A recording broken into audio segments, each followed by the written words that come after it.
The clone army was one of the most efficient to ever exist. Rather than depending on numbers, which the droid army did, the clones spent years training to be highly efficient killers who could single-handedly take on multiple droids. But to run such an army would require a budget, and although there were many fewer clones than droids, it would still be very expensive due to the immense training and technology associated with their creation. In this video, I'll go through the costs of the creation of the clone army, so smash that subscribe button, check out the Star Force 1 Discord server, and let's get into it. The first thing we need to do is figure out how many clones there actually were across the entire reign of the Galactic Republic. In Attack of the Clones, we're told that there are 200,000 units available, with 1 million more well on the way. Although there's been some historic confusion about what a unit refers to, in canon, a unit refers to a single clone. This means that by the end of the Battle of Geonosis, there were around 1.2 million clone troopers beginning the Grand Army of the Republic we all know and love. In the middle of the Clone Wars, since the Senators were unaware of Palpatine's plans surrounding the war, they were fooled into voting to order 5 million more of them, and although this happened in stages, like the clones ordered by Sifo Dyas,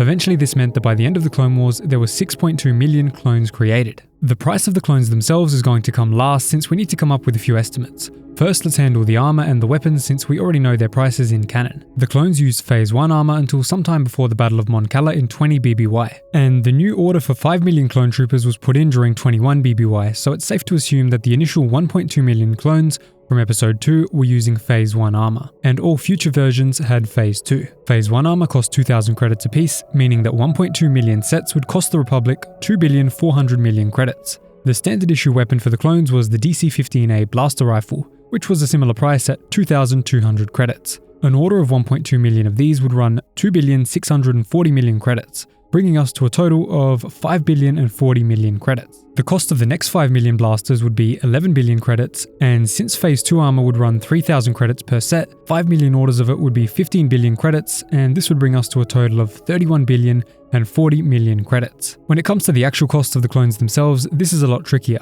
We actually don't know the prices of the equipment used in the cloning process, nor the cost of maintaining the training of the clones. The best guess we can make is seeing the price of training a real soldier and translating that to Star Wars currency. By the way, I made a whole video on that topic here, seeing how much real-world dollars are worth in the Star Wars economy, and I'll be basing my calculations here on that information, so I highly recommend you check that one out after this video. It took the clones a decade of development and training in order to be deployed into battle. In real life, training a soldier would cost around $60,000, and the lowest level salary would be around $20,000 per year. If we use the training price to estimate the intensive adult years of a trooper's training and use the 20,000 number as an operating cost for each trooper, this would be 260,000 spread out over 10 years. If we assume that each credit comes out to $1.34 in real life, which we got from the other video, this would mean that the clones would run us at 194,029 credits each. This brings our 6.2 million clones to an expense of 1,202,979,800,000 credits, which is a crazy number, but far less than the cost of the droid army, which makes sense when you consider that the droids were intended to heavily outnumber clones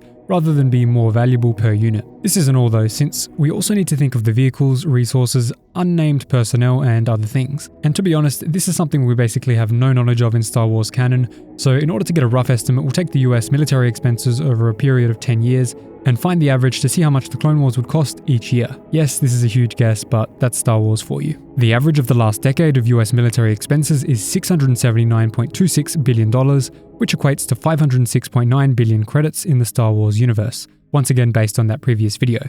Since the Clone Wars lasted 3 years, this would mean that the expenses accrued throughout it, adding together all of our armor, weapons, training, results in us having spent 2,753,019,800,000 credits. This is honestly a pretty crazy figure. If we adjust that to real life, it would be almost $3.7 trillion, which might not sound like too much in a military context, but for you and me, that's a wild amount of money, so let's think about that for a bit. So I hope you found this informative. Obviously, there's a lot of estimation going on, but we still get a rough idea of how much this would have costed, at least as far as the boots on the ground go. If you want to see a video calculating the cost of tanks, weapons, and everything else like that, let me know in the comments down below. Go check out the Star Force 1 Discord in the description, and I'll see you in the next video.